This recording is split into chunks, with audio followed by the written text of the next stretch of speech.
الہی آبرو رکھنا بڑا نازک زمانہ ہے، دلوں میں کفر ہوتا ہے بظاہر دوستانہ ہے۔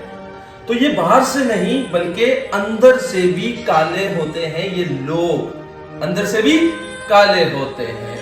اور یہ صرف ایک نکاتی ایجنڈے پہ کام کرتے ہیں، اور وہ ایجنڈا یہ ہے کہ جھوٹ اتنا بولو کہ وہ سچ لگنے لگے، اور اسی کو یہ ہتھیار بناتے ہیں، اور اسی ہتھیار کو استعمال کر کے انہیں ایسا لگتا ہے کہ سامنے والے کی ساکھ کو، عزت کو نقصان پہنچائیں گے، لیکن وہ یہ حقیقت نہیں جانتے کہ سامنے والا بھی اس یقین پر قائم ہے کہ وَتُعِزُّ مَن تَشَاءُ وَتُذِلُّ مَن تَشَاءُ، عزت اور ذلت کا مالک صرف اور صرف وہ اللہ ہے۔ لیکن جیسے ہی انہیں پتہ چلتا ہے کہ ہمارا یہ ایجنڈا، ہمارا یہ فارمولا فیل ہو گیا،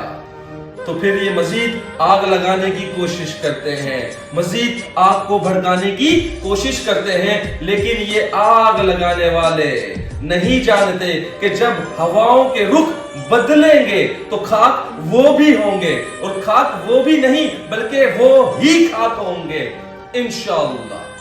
اور یہ اپنی چالاکیوں سے باز نہیں آئیں گے، اپنی مکاریوں سے باز نہیں آئیں گے، اور یہ احساس سے خالی لوگ لفظوں کے تیر چلائیں گے، اور یہ اپنی زبانوں سے زہر کو اگلیں گے، کیونکہ یہ ان کا ایسا ہی ظرف ہے۔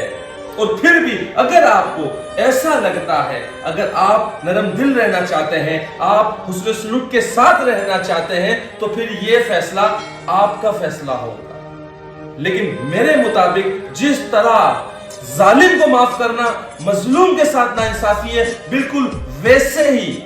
سانپوں کے ساتھ حسن سلوک جرم ہے، جرم۔